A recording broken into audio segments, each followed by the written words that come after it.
Good evening and warm welcome to everyone. So this is our first Tamil Nadu Women Empowerment Committee meeting. And in this first meet itself, we have taken the very hot topic. Probably we all will be talking about this sexual harassment because of so many incidents happened around us. But have we empowered to have this knowledge and deal with these kind of things? That is one question. So in that angle, we thought this will be a very apt topic. We should get empowered by ourselves, and also our colleagues, male colleagues also should know about all these things. So they'll be supportive towards us and also preventing these kind of issues. So in that angle, I congratulate Dr. Janaki for bringing up very wonderful speaker with us to this evening. So with the small introduction, I will ask Dr. Sabrin to say a few words, President Sir, and then will be introduced. Speaker will be introduced by Dr. Janaki. Sir. Thank you, Madam. Good evening, respected seniors and my dear friends. I welcome you all for this meeting. First meeting from our women's empowerment team. And I welcome our guest speaker, Gayathri ma'am. Welcome, Madam. And really, it's an honor and pleasure to be a part of this group.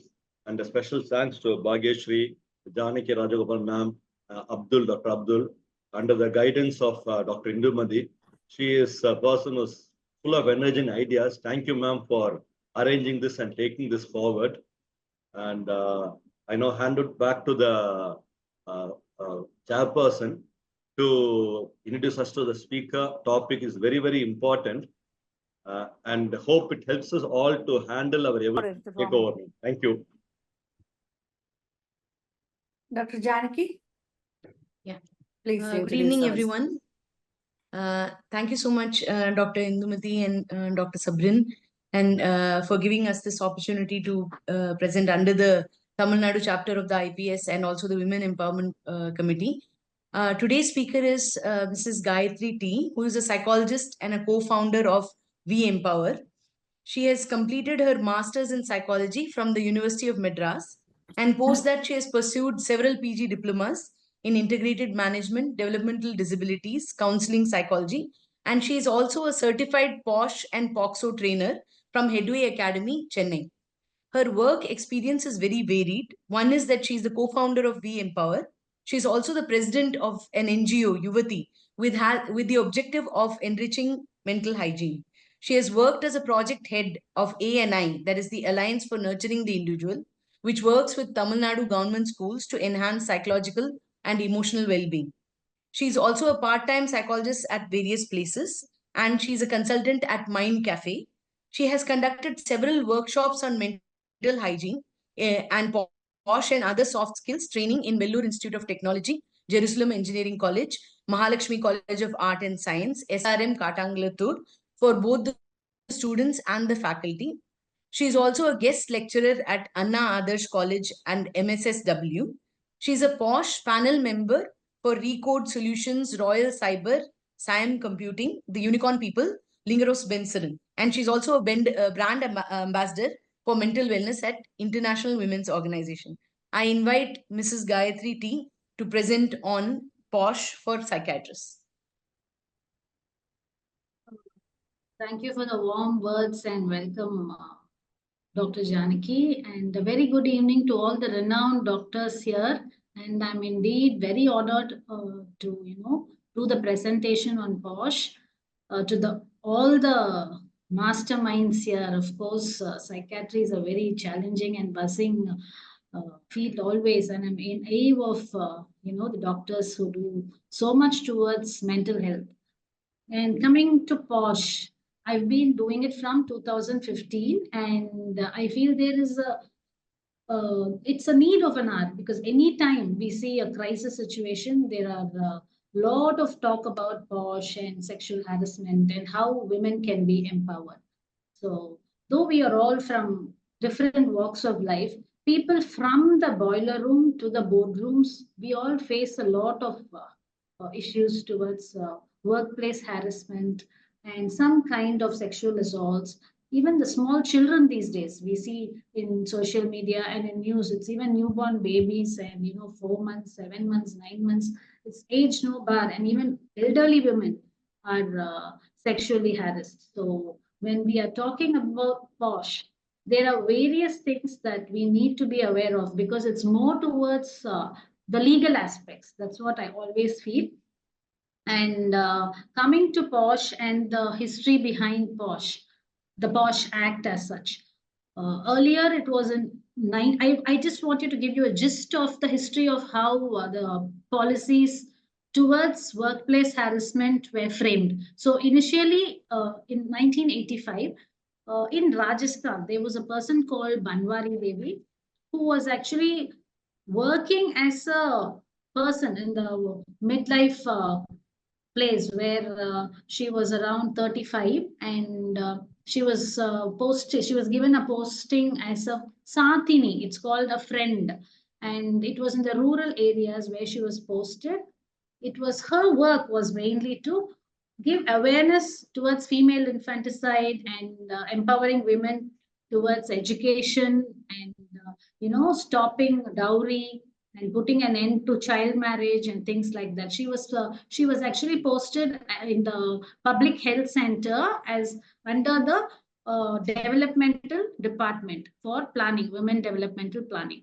So this Banwari Devi, when she had actually stopped child marriage of a 9-month-old baby in Rajasthan, it shook the whole state of Rajasthan actually, because she was very bold enough to put her feet down and say a big no towards this child marriage. That's when she was harassed by a group of men in front of her husband. She was raped by 5 men there, and she was running for justice from pillar to pole, but she never got justice towards that. So it was a long process. It was a really long process, and almost in 95, Vishaka Guidelines, an NGO called Vishaka, came in and they actually stood for Banwari Devi. They actually filed a public interest litigation, and she was served justice later.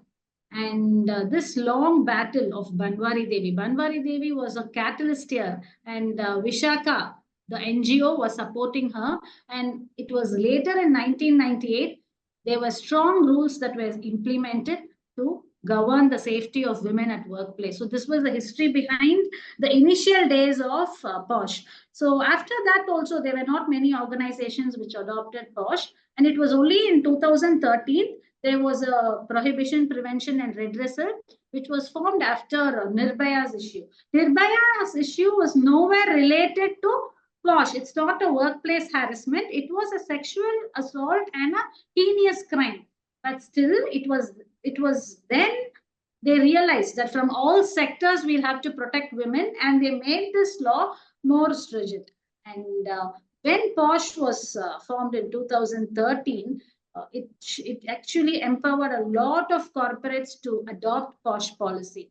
And what exactly it meant was, it was to be against and protect women from any kind of unwelcome remarks or actions or lewd comments or any kind of verbal assaults, physical assaults, and written in all manner. It was thoroughly mentioned that any kind of assault, be it verbal, written, physical touch, everything, and even through media, even work from home things were recorded when we were working during the COVID days. There were lots of complaints where we solved with the inquiry committee and the ICC. And what exactly POSH was stating, every organization with the minimum of 10 employees, even if there are 10 employees and a woman is there working there, they need to have a ICC. ICC is an internal complaint committee. So it actually has to have, how is the ICC formed?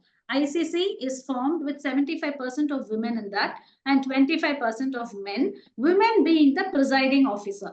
So this is how the ICC forms in any corporate, any organization. And there is an external panel member like us. For instance, it could be an advocate, or it can be a psychologist or anyone, but they'll have to be associated with an NGO. So this is mandatory. And we are there. We are supposed to pitch in whenever there is a need, whenever a complaint is raised, an inquiry is made, a conciliation is done, whatever. So the ICC receives the complaint from the complainant, the victim, and immediately they reach out to us. In between, we do give a lot of awareness, because without that, it is not possible. So every corporate who adopts an external panel member and who have a proper POSH with an ICC there, they have regular 3 months once. They do have an orientation program, like how we are having an orientation right now. So it is very important, because when you recruit new people, so they will not be aware of the laws. They will not be what is the updated version and what falls under POSH and what not. Because there is a lot of manipulation also that's happening when it comes to POSH these days. We also see that during our, when we go for inquiries. So all these things together, the internal complaint committee has to be very strong. They should not be biased, and all these things have to be calculated. And the regular, the HR will be in touch with the POSH external panel member to see whether there is any complaints. They do have a wellness cell where they can reach out to us. Our numbers are given, because in case if they are little hesitant to reach out to their own organization or their employees, co-employees, they can always reach out to us. So these are the basic steps of the internal complaint committee, the ICC, and how an external panel member supports them. We are just giving them the scaffolding. And this is about POSH law. It is very, very important to have a POSH adoption in any organization. And off late, I've been doing it from 2015. And of late, I've also, suggest and request organization to have ASH. ASH is anti-sexual harassment policy, because POSH is exclusively for women, because here an aggrieved woman is only, highlighted.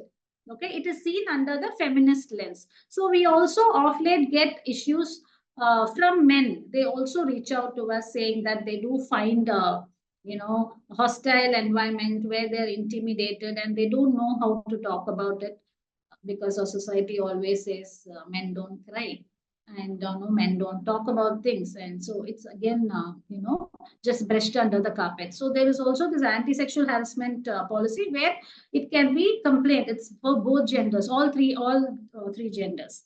So this is the, initial facts about POSH and the history behind how POSH was framed. And when we are talking about the complaint, it cannot be like, we're talking about Me Too. There are lots of hashtags, there are lots of association which talk for, which stands for women safety. But the POSH exclusively has certain protocols which we'll have to follow. And I'll just explain about these, structure or the outline, the framework of the mechanism. And this complaint has to be raised by the victim within 3 months of the incident, because we give them the 3 months, because some people, they need time to heal, or rather they feel like, they want to open up, or they don't want to open up.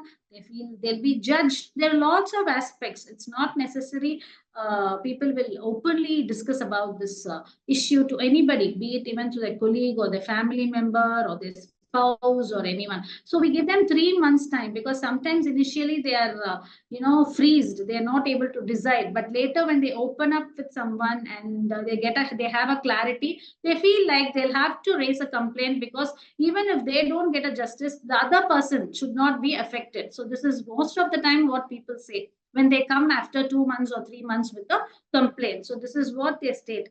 They say, ma'am, even if, I don't get justice, I feel like other people should not be a victim for this.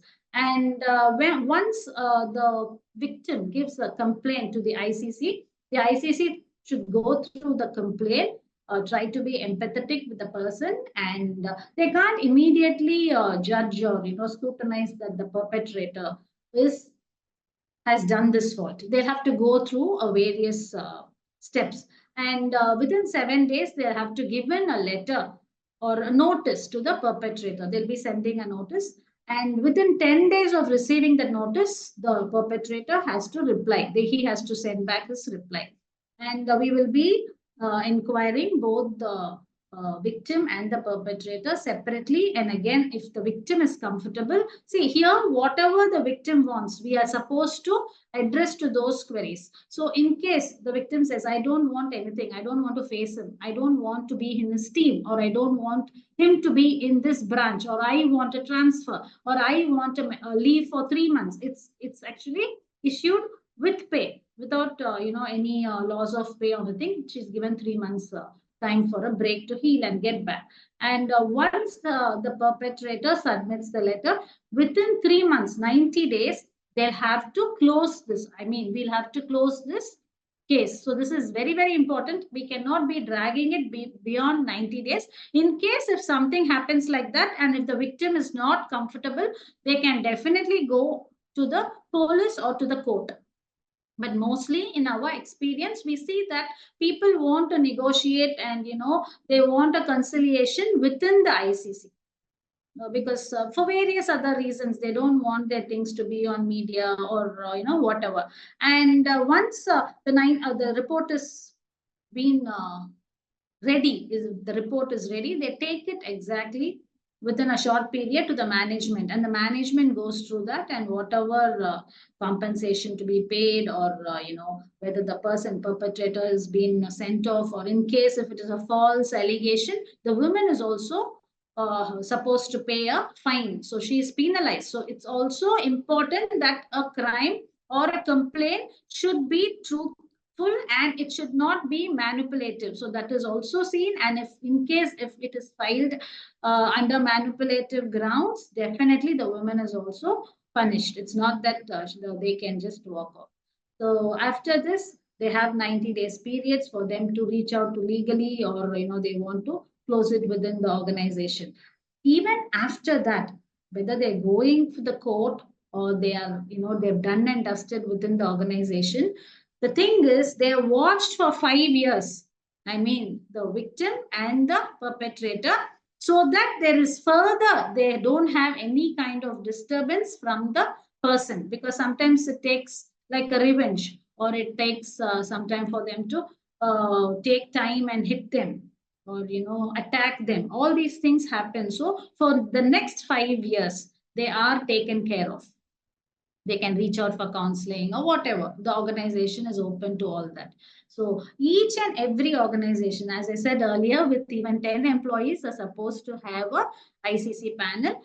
In case if they find an organization without a panel, actually the government fine, they actually have a fine of rupees 50,000. I think most organizations are not aware of it, and this rule is also not very stringent for people to go on inspection and get a notice served or something like that. That's the reason most of them, they don't have a POSH or an ASH policy adopted in their organization. So am I clear? Is there any doubts so far?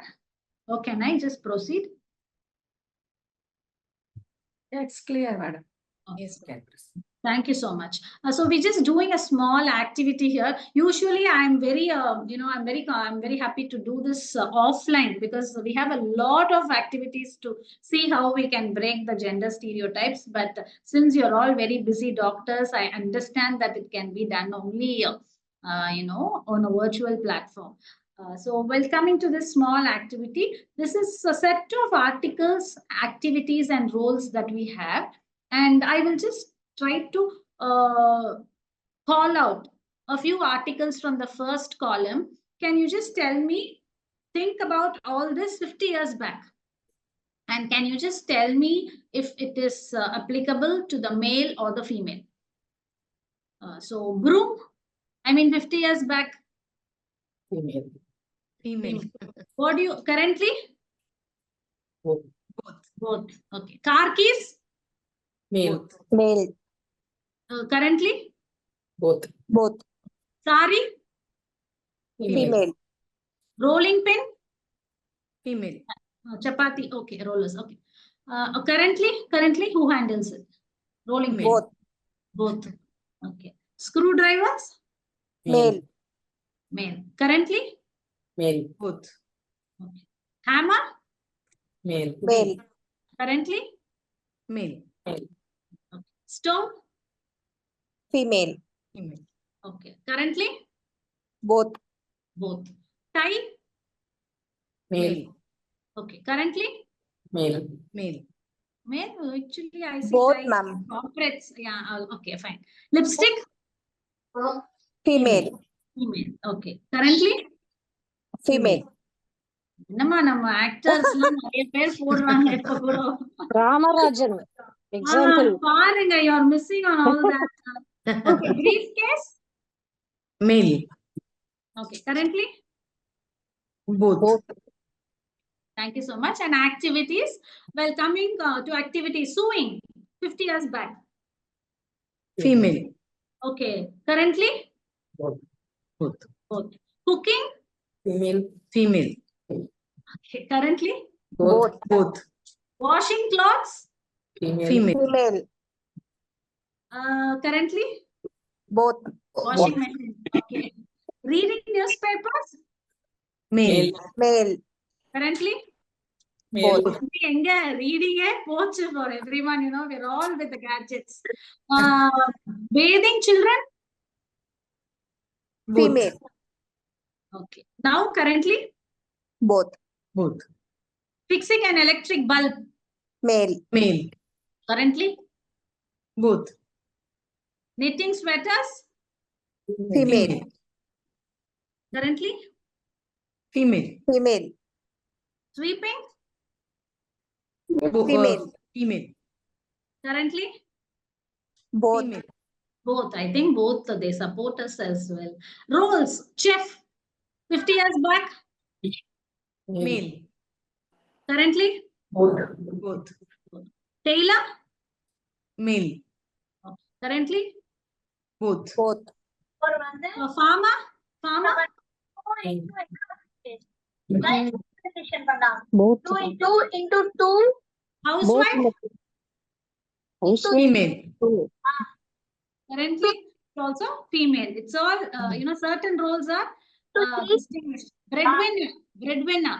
Male. Male. Currently, Both. nurse. Female. 50 years back.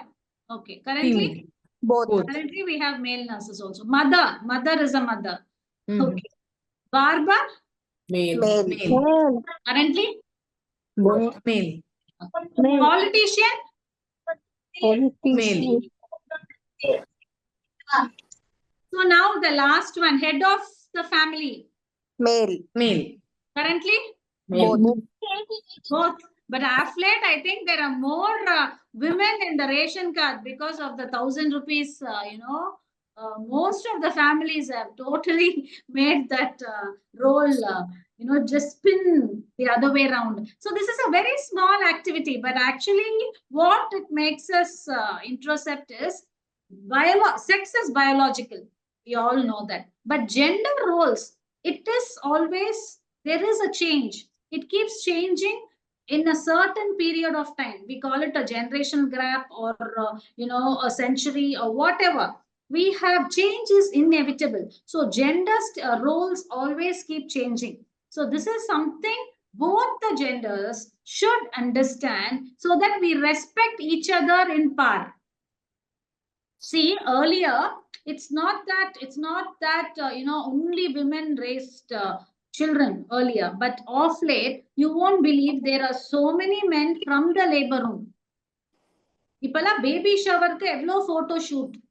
You should understand that there are a lot of transformation and a lot of participation from the men. See, there are exceptional in all genders. I'm not saying no, but I'm talking about the majority. So there is lot of transition. So similarly, the women who were, you know, only, you know, related to the kitchen, they're all holding very high positions. So this is a friction here. So you will have to, there is no one who's gone down on their own egoistic nature or gone high with their own power, nothing like that. It is people in equal power. We have to understand that the gender roles has been changing and definitely change is inevitable. It is a positive sign. So this is where we need to respect the gender equally. This is something that children also should know. See, this is the reason there are lots of bullying, eve teasing, or lots of ragging, and slowly it goes. The intimidation, most of the time sexual assaults doesn't happen for only sexual attention or the sexual field. It happens beyond that, that intimidation or the coerce towards opposite gender. It is basically in the mind on how we treat the other person. So the types of harassment, when we are talking about, sexual harassment, it is not that only a physical touch or a kiss or an intercourse or a rape or involuntary things like that is considered. It's not necessary. There are a lot of things that's on the minor way of stating that even visually ogling a person, lewd scares, or, sexual explicit gestures that people make, offensive posters, cartoons, pictures or drawings that's left on their cabin or on the desk after they finish work and go. So when the next day when they come, it is definitely to be reported. So the graphic descriptions of pornography, leaving behind a magazine with obscene photographs or write-ups. So all these things are under POSH. So it's up to a person, up to your colleague, in case if she's a friendly person or she's just saying, okay, fine, this is nothing. I've come here to work and I'm just doing my work and I'm getting back. This guy's gone crazy. I'm not going to take it to the complaint ICC. It's okay. That's up to her. It's an individual decision. But in case if a person feels it's unwelcoming and she's not comfortable, she feels that the workplace is unpleasant, she cannot be productive, definitely on all these grounds, she can definitely take up a complaint to the ICC. So it falls under POSH. Okay, am I clear? So similarly, verbal, sexual activities or discussing about their sex with another woman, thinking that, the other person should overhear. See, even if they come and tell that I was discussing about this incident with my friend and I was not talking to the people in the next cabin. But if this woman is always listening to such conversations and is disturbing, definitely she can raise a complaint to the ICC. So dirty jokes or whistling, catcalling or demanding sexual services, comments about an individual body. So this, when I did my training, there was a trainer who was trying to share an incident that happened abroad. A woman had gone for a medical checkup, a general medical checkup, and that point of view, she was having her breast examined by a doctor. So she was actually in her mid-40s, and she was little upset if she had any CA or something, and she wanted to get herself checked, and she kept asking the doctor repeatedly, is everything normal with me? Is everything normal? The doctor explained to her, he said, you're fine, nothing to worry. And since she asked the question 2 more times, he said, it is soft as an apple pie. And this remark of objectifying her breast was taken under ICC there, and he was terminated for this. Okay, so it all depends on the person and how they feel about it. If they feel intimidated, if they feel it's unwelcoming or unpleasant, definitely it falls under POSH. So other types are written. Sometimes they write, even mail, BCC mails. And recently during COVID, there was one person, it's a bank, it's in Bank of Baroda. It's in the northern part of India. So even after he got transferred, he's been sending mails to that staff in that branch, and she had actually filed a complaint to the ICC. So an action was taken against them because she had the proofs. So sending emails depicting suggestive pictures, and off late, even emojis are added to that. So even certain emojis, which is inappropriate, should not be sent to a woman.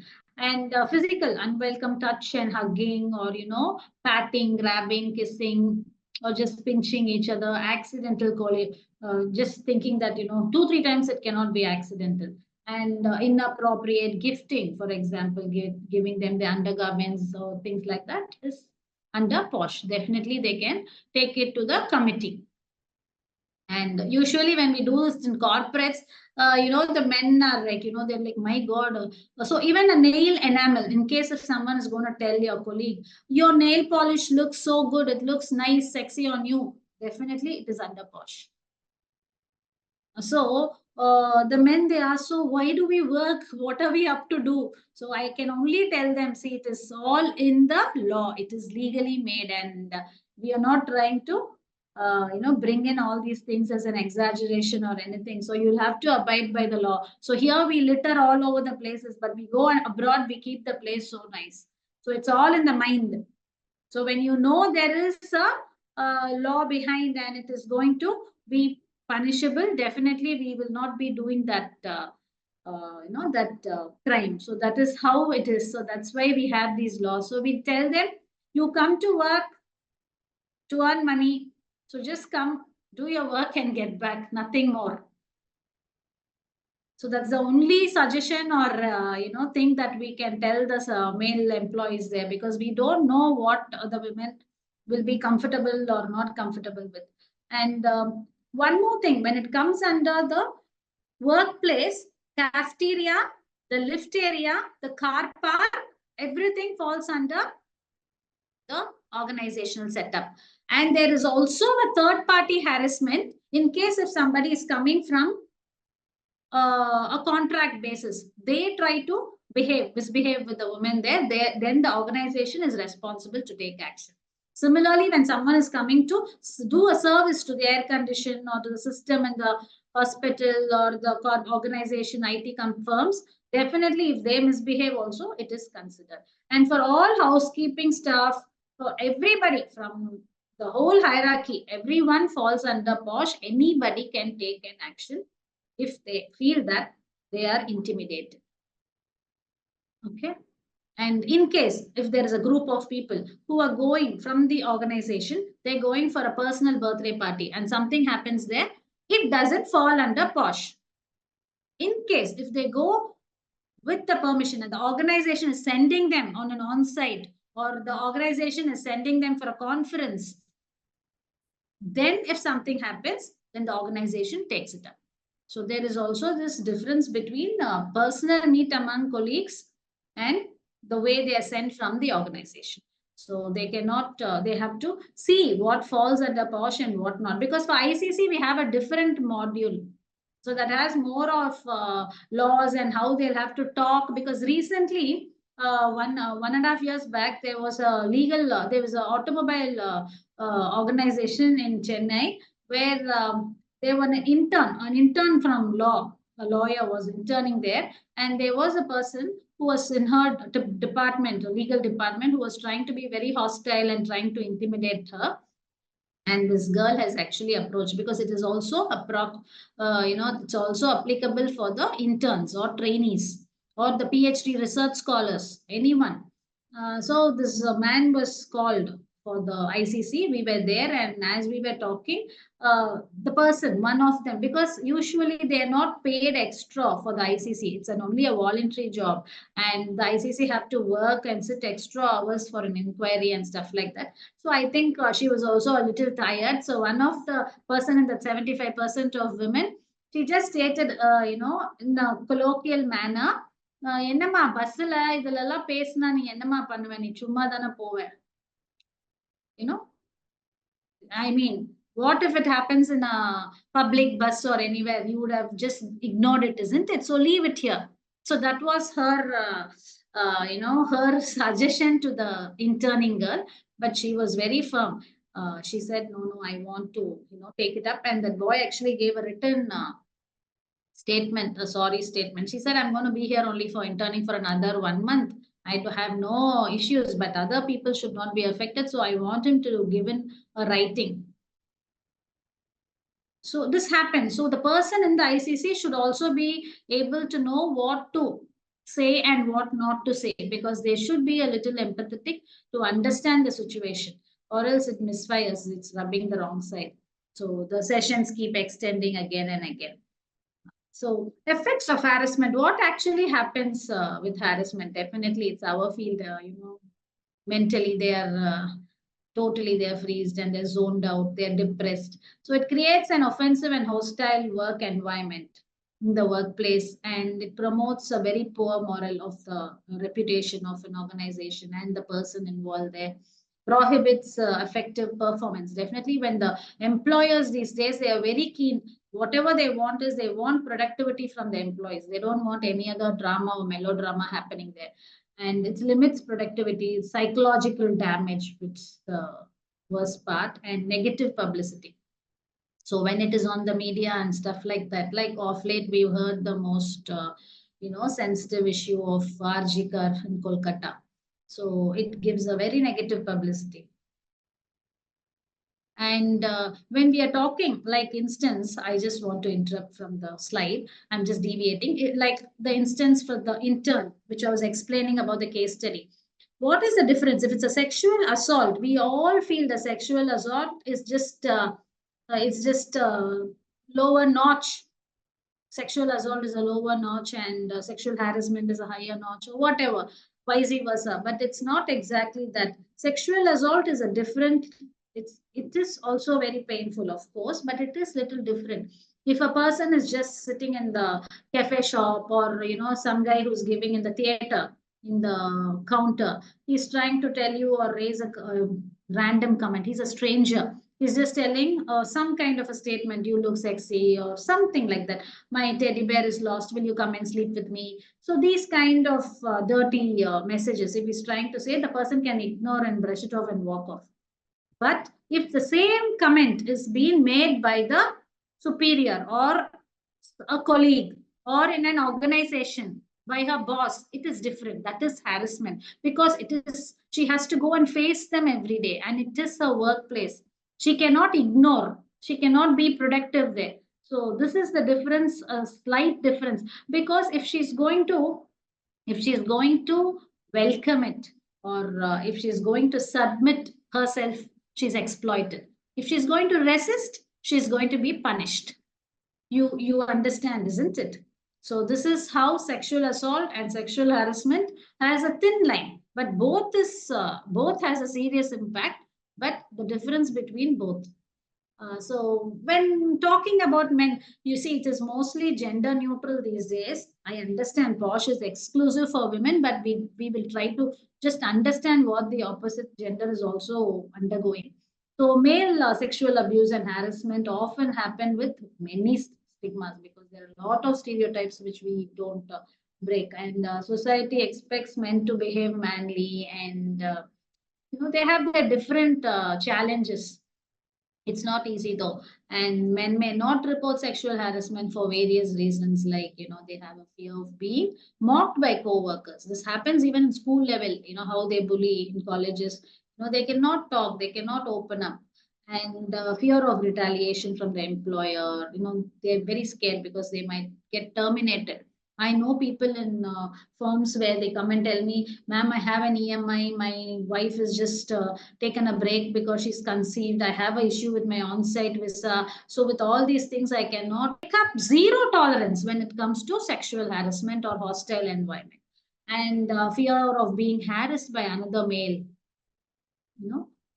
Many implicate their own sexuality. So all these things are challenges for a man. And while talking about, see, this is very common to us as psychologists and psychiatrists, but talking on a common platform to college goers or people from other professions, we just try to, explain a bit about the characteristics of sexual harassers, so that they can be aware and they can have a very healthy boundary with their colleagues, and they don't try to have a porous boundary and attract such people and get harassed.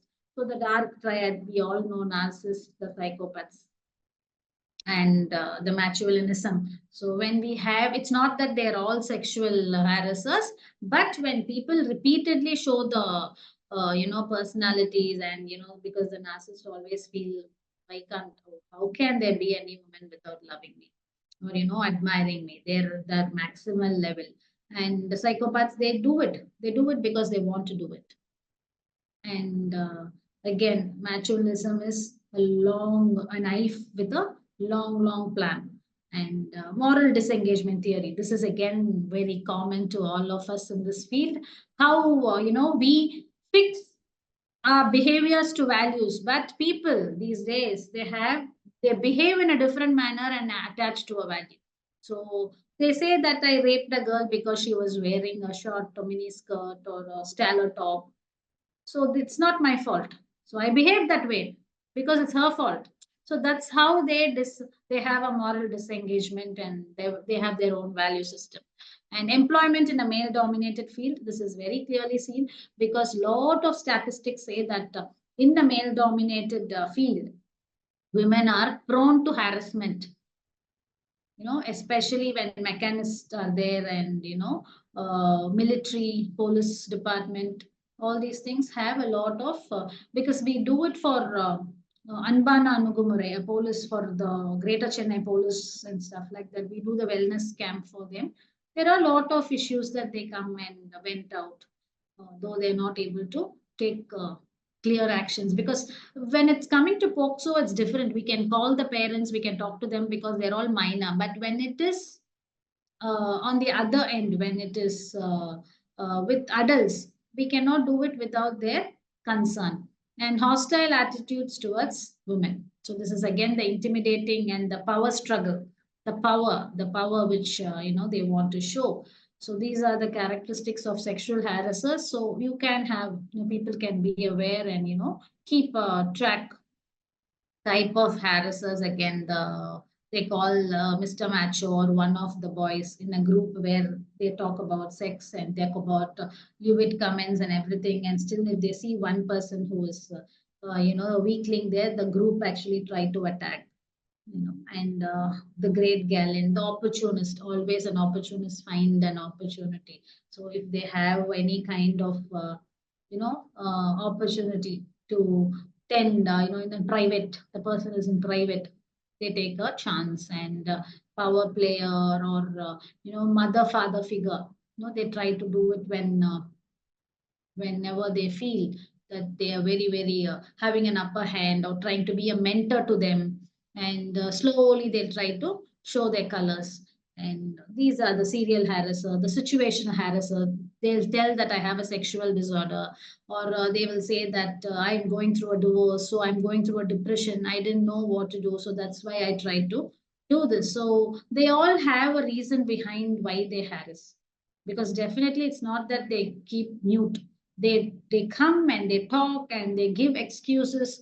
They have a lot of list of things that they will have it for themselves. They'll be their own counsel. They'll have a lot of points to safeguard them. So the typical victims, so women head of families who are in need of job, most of the time single mothers who are in need of a job, and they're the breadwinners. Sometimes they tend to go into the zero tolerance level. Divorcees and widows, women who are timid. See, assertiveness is something very important.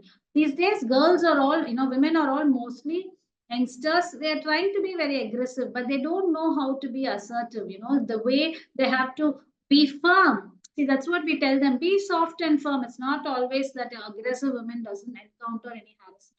Of course, when they fail to be assertive, they fall a prey for this. And when a person is not assertive, it's very, very difficult. This happens when they are not, when they are unable, and if the person is the boss, the superior, they tend to be timid and put up with all this. Lack of self-love. This is again when people are taken on a ride on a relationship issues. They harassed, and they just dropped there. So this is another victim thing. So the general list of duties of a committee, this is exclusively for the ICC committee, whoever is there in the ICC committee. I mean the 75% women and 25% men. So it's mandatory. This has to be in this ratio, and orientation or external panel member should be a woman. So this is what the harassment policies should be adopted, an annual report. And in all organizations, either during the calendar year or during the financial year, we give a report. So the ICC sits and writes. So we have a basic, format of a letter for the POSH. So we will fill in, we'll put a seal and we will sign. We'll have to write how many inquiries were made, how many were solved, how many is pending. And the presiding officer will sign with the organization seal, and we will submit it to the district collector office. So each area, in case if we are going to Siruseri, it's a different place. Thorepakam, the IT hubs, or, where various other universities or organization, they'll have to go and submit it in the collector office. So this is to know the government. The government makes it mandatory that we have to submit it, because they will know the ratio. It's helpful for them for the survey. So this is also done. So every financial year, I make sure that wherever I'm panel, I submit the report in the collector office. So in case if there is no complaints filed, we will also have to write it's nil and we'll have to submit. So that is also a thing, a work done by the ICC, because you all have lots of corporate CSR and corporate responsibility services. This is again, when you're in the ICC, it is the service that you're doing for your own folks. So you'll have to work a little extra hours on those days and stuff like that. And it has to have a policy framework. You'll have to put up posters all over the hospital or cabin or school or college that verbally these things should not be done. Written stuff should not be done. All those awareness posters should be at least in 5-6 places around the campus. And you have to initiate an inquiry at the earliest. You can't keep pushing off saying that I'm not well, I can't come, I can do it only online. All that cannot be done. The 100%, I mean 75% of women and 25% of men should be present. Okay, when an inquiry is going on, that is mandatory. And interim, they have to provide the interim relief to the victim. And the conciliation, whatever possible, we have to do. In case if they say, I want to go to the police, we'll have to help, we'll have to support, we'll have to go to the station, the ICC and the panel member.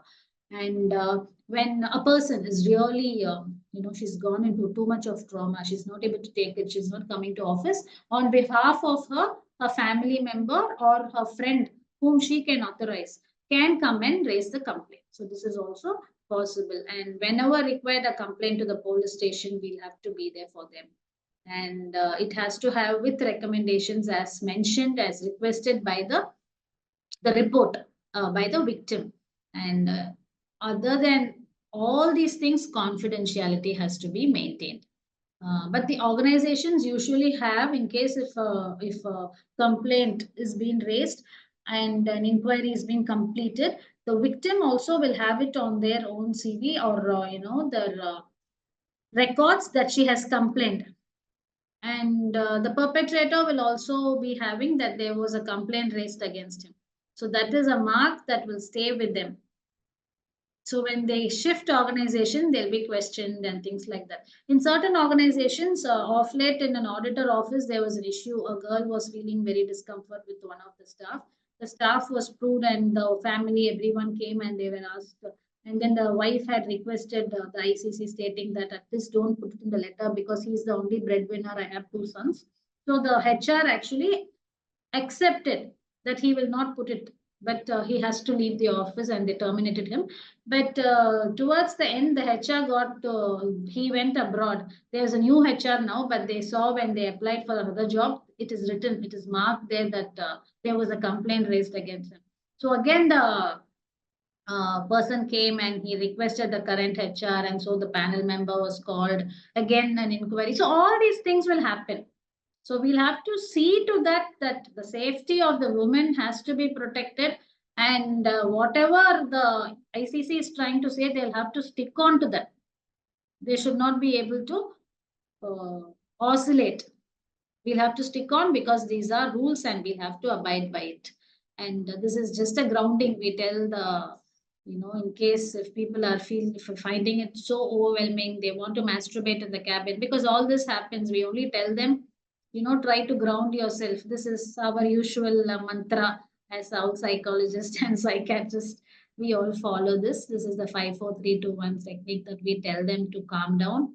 And this is the data about, the yesteryears, how all the organizations have raised complaint, they've completed the inquiry, they've produced the report. It's becoming very, very common these days. People are openly discussing about issues in organizations. They are able to open it up with the ICC. So all this is happening. And of late, for the 23-24, year 23-24, it was almost 1,800, and now this year there was 2,300 complaints. 29% increase we had overall in the submission of the reports.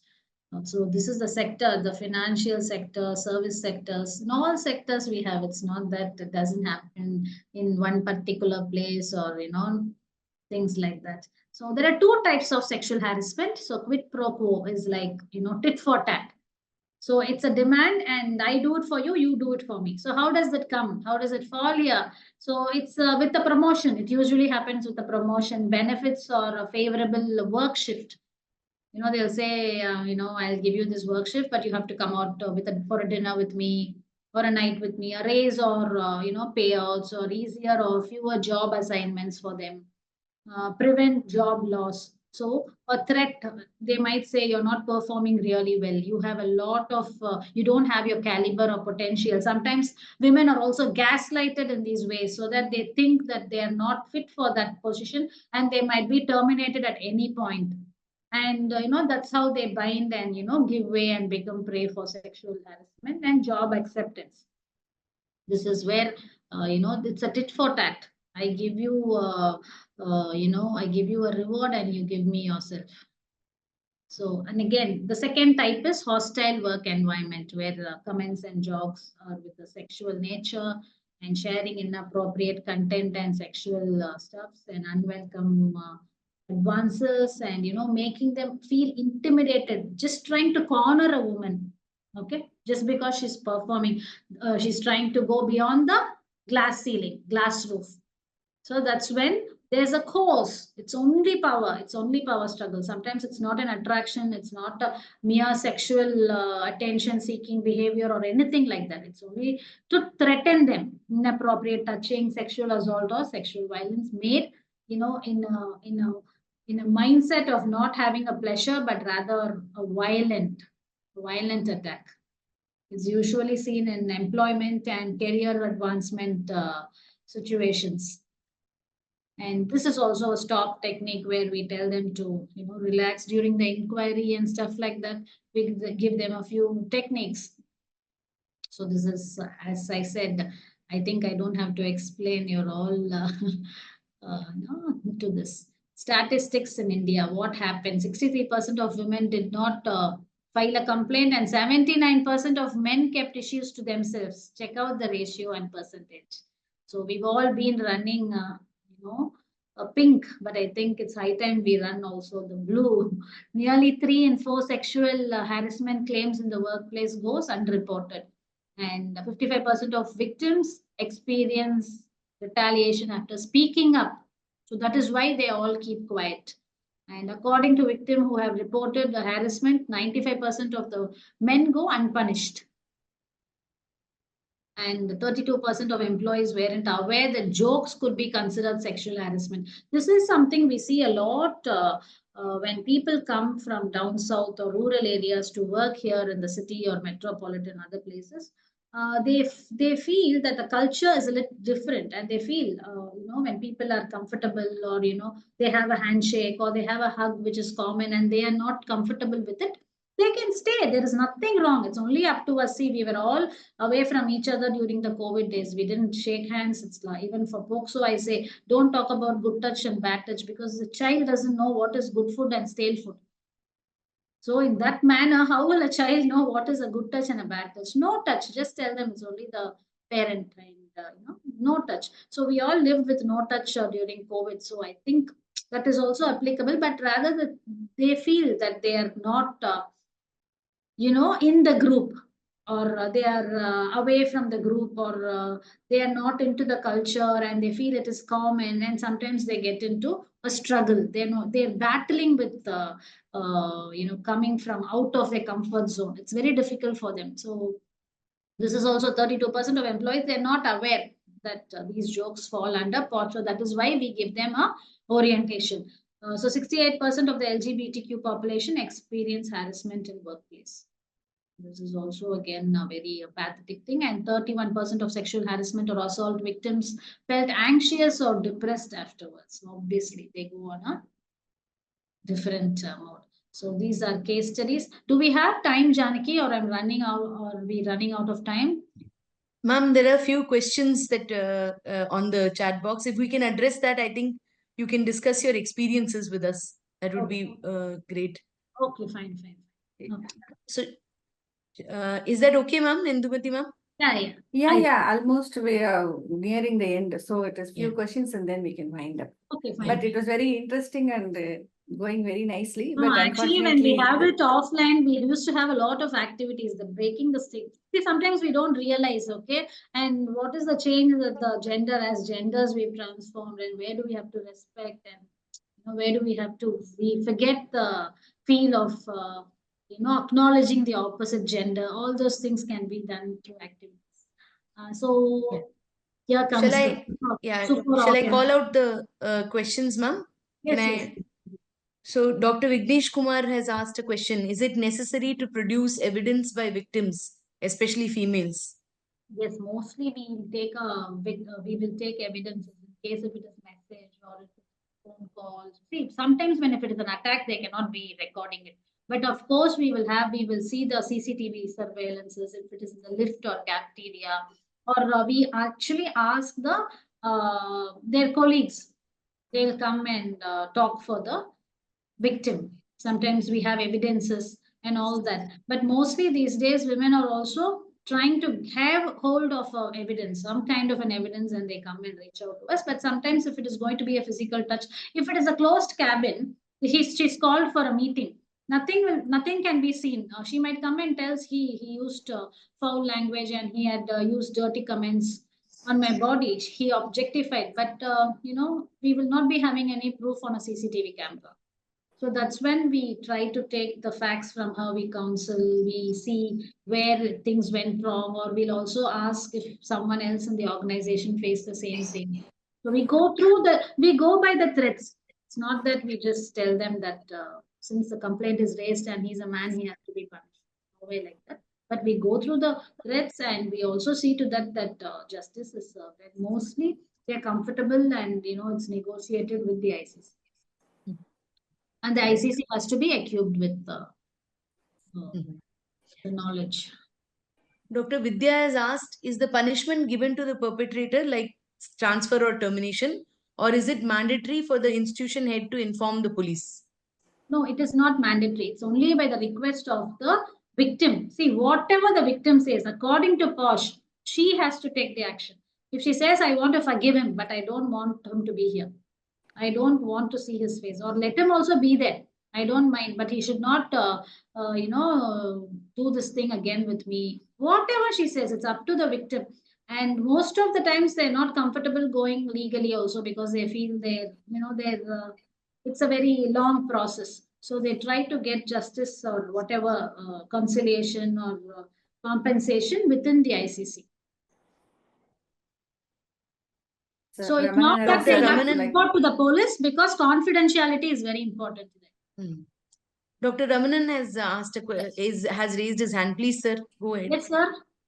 No. Actually, the ICC has got the right to decide what has to be decided.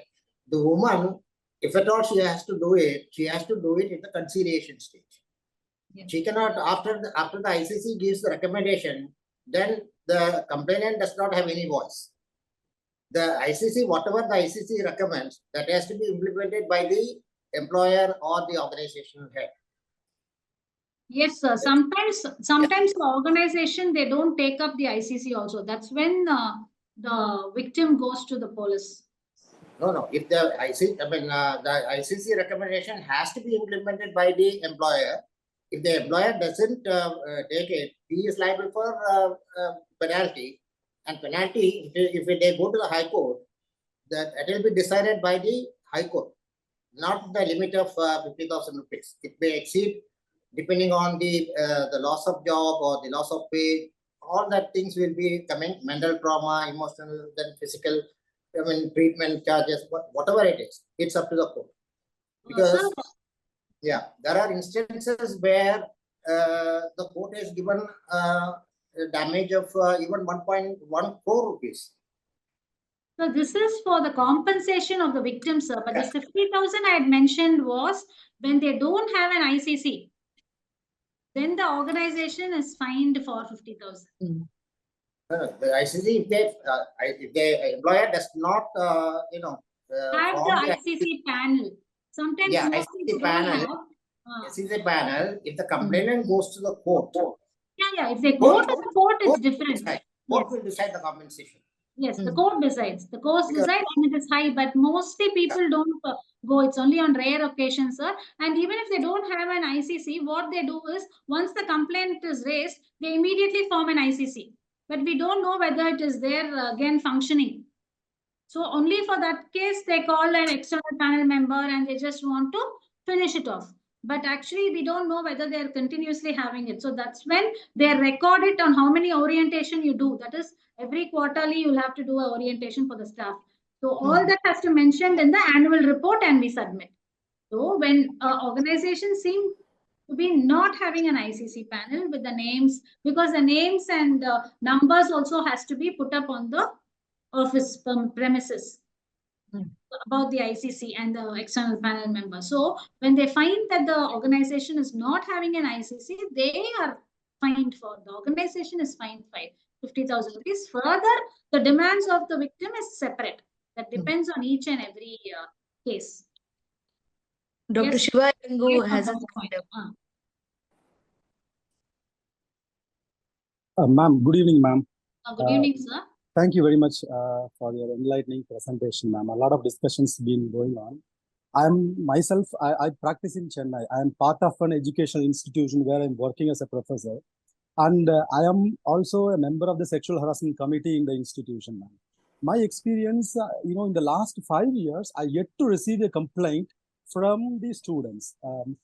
I don't think that it's not happening in the institution, but what is stopping the individuals from approaching this facility? That's the kind of thoughts I was having it. And I used to wonder, ma'am, there are 3 things I personally think. The first one is, irrespective of whatever the law that is being created or being implemented, we have to empower the individuals to utilize that, the act, or to make, to get that courage to get to that complaints panel. Second thing is internal complaints committee, man. Who is part of the internal complaints committee? If you look at, they are employees of the same organization. Same institution. So how will that individual is going to talk about those colleagues, who is part of the internal complaints committee? That I really don't know how it could be materialized. And the third thing, irrespective, yes, you said that 75% of the women, but they will be colleagues of that male counterparts, or they will be the wives of or spouses of those individuals. These are happening, which I have seen. And the third part is, most of the times, whenever a complaint or even it's been raised, the institutional heads, they think like it will bring some shame to the institution. They always want to brush it under the carpet. So எல்லா லெவல்லையும் இது மாதிரி போய்கிட்டு இருக்கு. I honestly don't know, like, yes, I was surprised you said like 1,500 complaints எனக்கு வந்திருக்கு. I have been received last but I don't think that is anyway the real picture that what the individuals are going through. You are very true, sir, because half of it, more than half of it, is brushed under the carpet, especially when it is coming to universities and educational managements. Because we are not able to probe more than that, as the children are scared about the internals. They do reach out to the external panel member, but as I told you earlier, when they're 18 plus, we can only give them the awareness. Sometimes they get into the zero tolerance. Ma'am, one thing I just don't want to take you too much. As you said, there is a lot of issues. They come and tell us, ma'am, actually that ma'am doesn't like me. Or even an organization. I already have an issue with them when I was in the earlier project. So I don't want to talk about that to that person. So all these things happen, sir. It's not that it doesn't happen. So we'll have to be very vocal about it and tell them, at least when you talk, that one person is not answering also, there'll be other person who will be talking to you, and there will be a report. Whatever it is, a report is report. We are going to mark it and send it to the government. So this has to be very firmly done even by the person from the NGO, sir. Ma'am, if I remember, going back to some 20-25 years ago, ragging used to be a big problem, ma'am. Now, literally, almost all the campuses, educational institutions, ragging has been put under control. I think it's no ragging-free campus, almost all the institutions. If you look at how that's been achieved, this is again related to the central government or the central that apex bodies effort and proactiveness that they form a helpline number. Rules. They have a helpline number. And so if a person has been abused, if you implement similar to those lines, if a person has been abused, if they have a liberty to have a number where the complaints go directly without involving any of the educational institutions. And here I would like to bring to your knowledge, sir, this is a nice question. There is something called SHE-Box. It is by the National, Women's Safety Protection Department, where the SHE-Box will have details. It's an online complaint where they can raise. The names also will be confidential. They can mention about the abuser, the management head, everything, the date of the issue, when the issue happened, and what exactly the issue was in a nutshell. So it is called SHE-Box. So they can actually send the online complaint. This also we actually suggest for students and other people who can just mention, because they will be coming and questioning them, or they'll have a query. All right. Okay. Thank you. And as you said, sir, that's what I already told you. Laws have to be very stringent. India, we break traffic rules. We litter all over the places. But when we go on tour to other places abroad, we see to that we follow the rules. We don't break the rules. We abide by the rules. The same brain, the same person, the same personality. But how do we behave two ways? It's because of the laws. The laws doesn't have loopholes. It is different, sir. When it has loopholes, and if there is a lot of biasness, then that's where we all slide. It's a very slippery slope. Ma'am, Bahishri ma'am has a question. Yes, doctor. A great presentation, ma'am. My question was, in case if the person who has undergone the harassment is not ready to lodge a complaint, can somebody else who has witnessed the harassment or who is aware of that, can they lodge on behalf of the victim?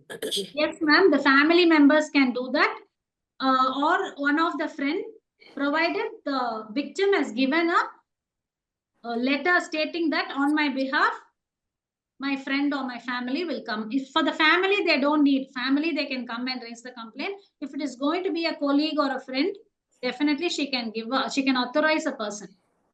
So without the victim's consent, the other person cannot take the next step, right? They can go and tell, ma'am. They can go and tell, but the name should not be, in case if she's not comfortable with a name coming in, she can just say that my colleague faced this and I'm representing her.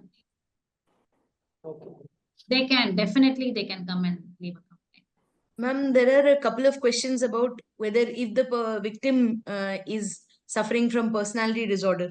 Yeah. And sexual disorders and personality disorders also, they are punished, provided they are asked to go and take a treatment parallelly. They cannot escape the punishment, because this is again, they come with letters saying that they have this sexual disorder or this personality disorder, and this is how I behaved and things like that. And mostly this is portrayed like they're aggressive. How they'll say it is aggressive, but it is not aggressive, it is a sexual attack. Right. But the family will often saying that he was aggressive, but even aggression is not a entertained thing in POSH. So they will be punished, provided they will be also suggested to meet a psychiatrist and go on a curative medication. Ma'am, there have been questions about whether if the allegation is found to be false, then what is done? Have you experienced? The women will be fined. The women will be penalized. Do you have any experience like that, ma'am? Can you share a case? Actually, we had one in an energy company, in a power energy company. What happened? This girl was in a relationship with this boy, and they were comfortably moving on for the past 7-8 months. And all of a sudden, I think she didn't feel like, going around with this person, and she's tried blocking him and avoiding him. That's when he was trying to, she felt that he was trying to intimidate him by constantly stalking or, following her and things like that. And she had actually raised a complaint in ICC, but later we came to know, but the boy also produced the messages that they have had, the chats that they have had earlier, and the colleagues in the office, they all stood for the boy. And the girl gave away the papers and she went, even before the boy demanded or seeked anything. She put the papers and she left the organization. So after that, organization doesn't have anything unless and until the boy feels that he has to go to the police or he has to go to the Right. next level. There is a question about whether other kinds of harassment are also included under POSH, or is it only sexual harassment? Yes, Hostile, aggression or hostile threats are also under POSH. When they are threatened in a hostile environment, definitely they can file it under POSH. See, of late, even the online, that Vijay Nayar's case, where his Twitter, his Instagram, everything was hacked by a girl, and he was under a lot of distress. But then actually he proved it with the help of the cyber security that it was done by a female, and she was legally punished. So such things are also taken into consideration. Are there any other questions? It showed obscene pictures and naked nude pictures on his Twitter, stating that he is posting to other women like that. So it was character assassinating him. So gossiping also comes under POSH actually. When you try to say that when there are team members who are working very cordially and other people, they try to say that, this man is very close to that woman and she clings on to him always. I think there's a relationship between them and all these stuff, the gossips is, it falls under POSH. You're not supposed to character assassinate anybody. Dr. Sudhakar has said that even after the RG car incident, nothing has changed in any of our medical colleges in our states. Expecting an event to happen eventually, will the ICC members, college members will never do so, he has put it in brackets, so-called NGOs will report to the district collector to implement safety measures. Kindly opine. Yes, when we reach out to an NGO, we can represent. It's a public interest litigation. Right. Dr. Smita? Yeah, madam, even if the threat is non-sexual, will it come under POSH? Because you are answering to my question whether any kind of harassment against women, if it is a non-sexual also comes under POSH. So Yes, the threats also will come under POSH if it is non-sexual? Yes, even if it is going to be non-sexual, but it is leading to a aggression with threat. Okay, which will later, if you're going to be in the zero tolerance, next level will be a sexual assault or a very lewd comment, because it is only to intensify and test your patience or break you. So that's how all these things are done. So it is only the levels of the comments or the harassment. So in case you feel that it is a hostile, you're threatened, you can definitely take it to the ICC. Like how this intern I was talking about, no?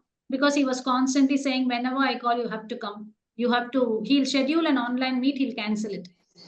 So all these things comes under POSH. Madam, what about gender discrimination?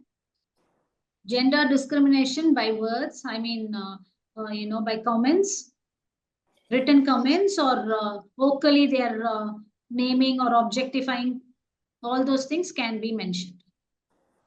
Okay, thank you. Thank you. Dr. Shelley, can you ask your question, please? And that will be the last question for tonight. Yes, ma'am. Thank you, ma'am. Ma'am, the presentation was great, ma'am. It was a very good learning experience. Ma'am, my query is that, ma'am, I'm a psychiatrist and I'm a member of my hospital POSH committee. And ma'am, the respondent is a follow-up patient of mine. He's a bipolar disorder patient, ma'am. Ma'am, so can I still be the member of POSH committee? Usually people, they step out when they feel that the person is close or, known to them. This happens. But in case if the victim is comfortable, you can share the details that I am I'm treating so and so. And are you okay if I'm here? You can get Okay, that ma'am. permission from the victim and you can stay in the Okay. bench. Okay, ma'am. Thank you, ma'am. Thank you, ma'am. Thank you so much.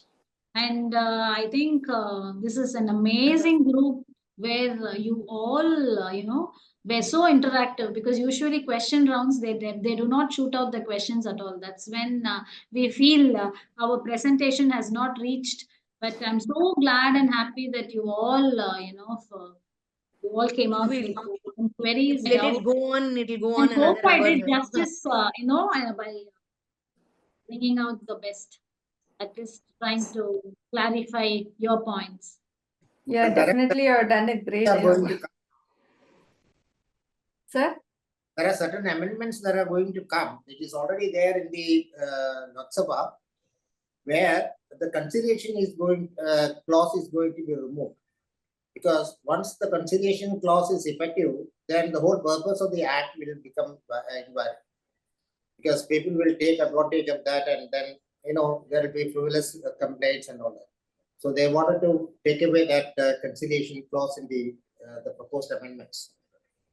Yes, sir, you're right. Actually, once the conciliation is settled in the ICC, again, if the victim wants to go to the police or legally, it is actually not a ethical mode, and it is a little nullified once she receives the conciliation and the recommendations, when she accepts, because they also sign both the parties there. Because the conciliation is always initiated by the complainant, not by the committee. Okay. Ma'am, can I ask one question? Yes, sir. My name is Dr. Gupta. Is ICC neutral, ma'am? Aren't you all employees of the organization? ICC are all mandatory employees of the organization, sir. That's how POSH has been framed. It's only Can you be neutral, ma'am? They are neutral, mostly neutral. Sometimes they actually, because we are there. Sometimes even what happens when there is a complaint in the ICC, they don't reach out to the external panel member. They will try to settle it with themselves. In case if they're not able to navigate it further, that's when they reach out to us. Will you be able to stand up for the victim? When they're not neutral. Where they're not neutral, they are biased. And all these things are there. So that's why they keep changing the term of the ICC. It's not that fixed. It's not fixed at all. They cannot be in the same term for a long years. So It's a maximum of 3 years. Yes. 3 years they'll be changed. Maximum is 3 years. Ma'am, can I ask one last question? Yes, ma'am. Yes, doctor. Yeah, this is Dr. Sarika from Mumbai. I want to know if a superior is trying to threaten both men and women and creating hostile environment. So at least women can complain saying that, the threats are same. I will transfer you. I will, I won't grant your salary, or I will give you, I'll push you somewhere. Threats are same. On that basis, can they say this is, women can still complain under POSH, but can men also complain under anything for this workplace harassment? That is why I keep telling the organizations where I'm, panel member, to adopt even ASH, anti-sexual harassment, policy, where both of them can complain. And also, it's like POSH is exclusively for women. There's no doubt. Men can complain under POSH. But men cannot do it under POSH, but they can leave a complaint to the team. Or when they adopt ASH, they can complain under anti-sexual harassment. And it happens even if the assault is between the same gender, you can complain. Women to women you have also, you can complain. Yeah, so even non-sexual threats can be complained by men to ASH, right? Yeah. Or they can walk to the police stations. They can reach out to the police. Even transgender women will not come under POSH Act. Sir? Transgender women will not come under. Transgender, they don't come. So they don't, because there was a case in Goa High Court where they wanted to make it gender neutral, which the court refused. Yes. POSH is exclusive. The aggrieved woman is a woman. So that is what POSH says. Thank you very much. So that is why I keep promoting ASH also. So some of the organizations have adopted ASH. It depends. Yeah, thank you so much for the wonderful discussion. Now I invite Dr. Indumati to give the vote of thanks for today. Yeah. President sir, any final words you would like to share, or we'll wind up? Wonderful discussion, wonderful presentation, Gayathri ma'am. Thank you for educating all of us and guiding us. We'll reach out to you if we need any guidance in future. Thanks a lot. And thanks a lot for the team for organizing this wonderful program, and all the participants stayed for more than 1 hour, 1.5 hours. Thank you, ma'am. Thank you, sir. Thank you all, and it's a pleasure. It's a pleasure presenting for all the distinguished doctors here. I'm so happy. Thank you.